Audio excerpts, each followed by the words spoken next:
parler le langage de son auditoire. Si vous vous adressez à des personnes qui parlent ici en Côte d'Ivoire, on parle du Moussi, donc c'est le langage de rue, il faut essayer de rentrer dans leur moule. Nous sommes à notre 8e numéro de nos capsules, les minutes du témoin. Et tout à l'heure, j'aborderai un point important avec vous. Restez en ligne, que Dieu vous bénisse.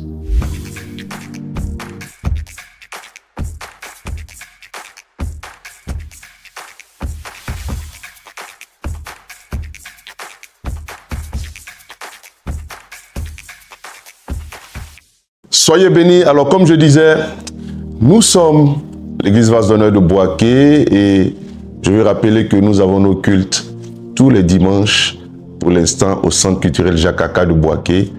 7h le premier culte et 10h le second culte. Et tous les mercredis, notre rendez-vous des champions, ce sont des campagnes d'évangélisation dans la ville de Bouaké. Et si vous êtes amoureux de l'évangélisation, rejoignez-nous et Dieu vous fera un très très grand bien. Alors comme je disais, nous sommes à notre 8e capsule et si vous vous souvenez, nous avons parlé la dernière fois du fait que Paul a supplié le tribun en disant « Permets-moi, de la position où il était sur le degré, permets-moi de parler à ce peuple. » Et le tribun, le lui ayant accordé, la Bible dit que lorsque Paul, de sa position de hauteur, a fait la main d'un signe, on dit un profond silence s'est établi dans l'assemblée et Paul a commencé à parler dans la langue hébraïque qui est la langue de son auditoire. Vous voyez déjà, on avait vu la dernière fois que la posture de prière, la posture d'intercession sur la montagne va favoriser déjà une disposition du peuple à nous écouter. Et Paul a commencé à parler dans le même langage qu'eux. Et ce qu'on a vu ensuite, c'est que Paul les a honorés. Il dit « homme, frère et père ». Donc il a honoré son auditoire et pour que les gens soient plus disposés à l'écouter.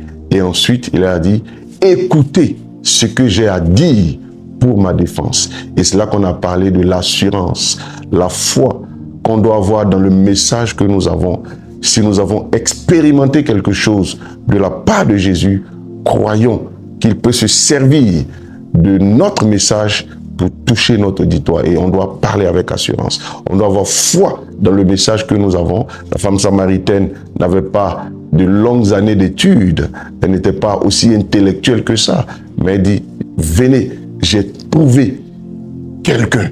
Et l'assurance dans son message a mené tous les Samaritains à venir vers Jésus. Aujourd'hui, le point que nous allons voir, c'est celui-là. On dit que, verset 2 du chapitre 22 de Actes, il dit « Lorsqu'ils entendirent qu'il leur parlait en langue hébraïque, ils redoublèrent de silence. » Et Paul dit, la première fois, la posture élevée, la posture d'intercession de Paul a permis aux gens de redoubler, de faire silence et de l'écouter.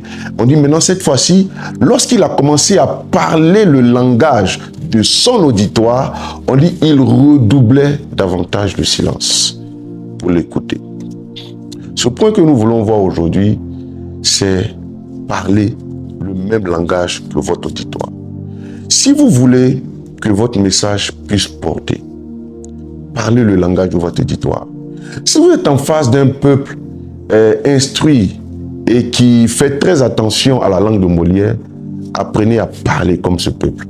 Si vous êtes en face des personnes qui sont sans éducation, qui parlent des langages de rue et tout ça, faites l'effort de vous adapter à leur langage. Si vous êtes en face des Chinois, si vous êtes en face des Baoulés, si vous êtes en face d'un groupe ethnique, même si vous ne savez pas parler le langage, veillez à ce que votre message soit traduit dans le langage de l'auditoire afin que les gens soient beaucoup plus disponibles à vous écouter. C'est très important. Parlez le langage de son auditoire. Si vous vous adressez à des personnes qui parlent ici en Côte d'Ivoire, on parle du Moussi, donc c'est le langage de rue, il faut essayer de rentrer dans leur moule. Ce sera plus facile. Ce sera plus facile pour eux de vous écouter. Chaque fois que vous abordez votre auditoire, soyez sûr que les gens à qui vous parlez vous comprennent et qui se sentent à l'aise dans votre langage. C'est pour cela les missions qui ont eu beaucoup d'impact, les missions dans le monde, ce sont des missionnaires qui sont allés dans les nations, qui ont pris le langage des peuples vers qui le Seigneur les envoie et ils ont eu beaucoup d'impact. Et je sais que les missionnaires de l'Église catholique, par exemple, quand ils venaient, ils s'identifiaient au peuple, ils apprenaient la langue du peuple et le peuple commençait à s'habituer à eux et petit à petit, ils arrivaient à les gagner. Faites très attention. Si vous voulez que les gens vous comprennent, faites tout pour vous adapter à leur langage. Parlez le langage de votre auditoire. Vous êtes en face des gens qui ne sont pas vraiment lettrés, qui ne comprennent pas de grands mots. Évitez de grands vocabulaires, tout ça, non.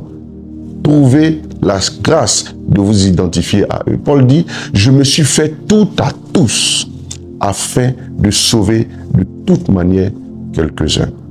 Par exemple, les chrétiens aiment trop parler le langage chrétien. Vous voulez gagner des personnes, utilisez leur langage. C'est vrai qu'en tant que chrétien, on a des langages bibliques avec lesquels nous, on peut se comprendre. Mais lorsque vous êtes en train d'évangéliser, essayez d'adapter les mots chrétiens au langage du peuple, voilà, qui vous écoute. Ce sera plus facile pour vous de véhiculer votre message et d'atteindre votre but. C'est pour cela même que souvent, on essaie de reformuler des thèmes de nos cultes pour que le peuple puisse se retrouver. Voyez, parce qu'il y a un langage qui est typiquement chrétien qui peut repousser des personnes au début.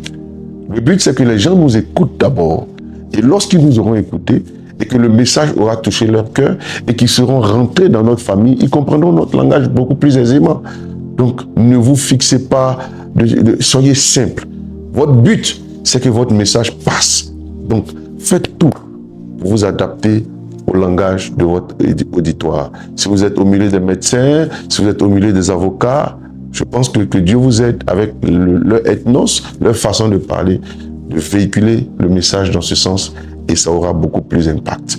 Alors, ce 8e point est très important et on dit lorsque Paul a commencé à parler en langue hébraïque, qui est la langue de son auditoire, on dit il redoublait de silence. La première fois, l'intercession, la prière a permis qu'il y ait un silence pour l'écouter et cette fois-ci, c'est le langage dans lequel ils se sont reconnus qui a fait qu'ils ont redoublé de silence.